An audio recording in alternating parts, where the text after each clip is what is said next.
उठावा के लाली चटकार कोई के जालू कहाँ सो रहो सिंगार कोई के उठावा के लाली चटकार कोई के जालू कहाँ सो रहो सिंगार कोई के फेल कैले बारू आधिया तूफान के करे जा माल हो बोल बबुआन के आवा घोटला न पहले अहिरान के माल हो भले बबुआन के आवा घोटला न अहिरान के हो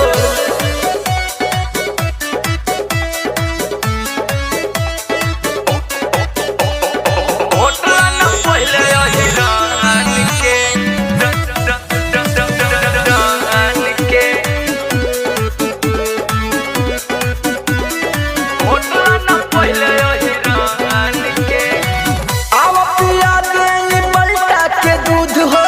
चढ़ल जवानी तोहर हो जाई सुध हो एक बेर मौका तू देख के तो देखो जाई बदल तोहर किस्मत के रेखा ए हो सुन तारू हाँ हाँ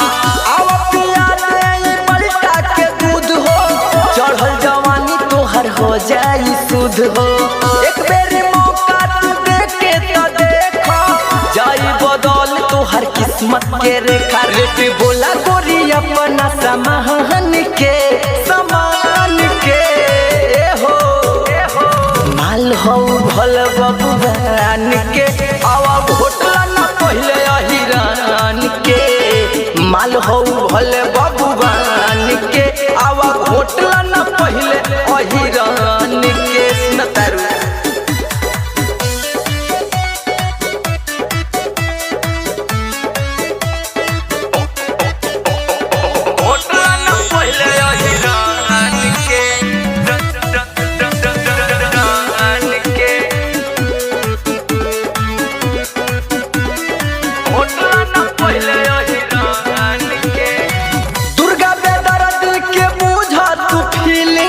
जखनी जितेंद्र से करी हो ना डीलिंग पटना के पायल तोर छपरा के छागल सोनू उपेंद्र के कोइले पागल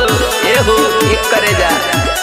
हाँ हाँ दुर्गा बेदर्दी के बुझा तू फीलिंग जखनी जितेंद्र से करी हो ना डीलिंग पटना के पायल तोर छपरा के छागल सोनू उपेंद्र के कोइले पागल तू तो खिंचता सबका ध्यान के हो माल हो भल बबुआन के पहले घोटला नया अहिरान के माल हो भल बबुआन के पहले घोटला नया के अहिरान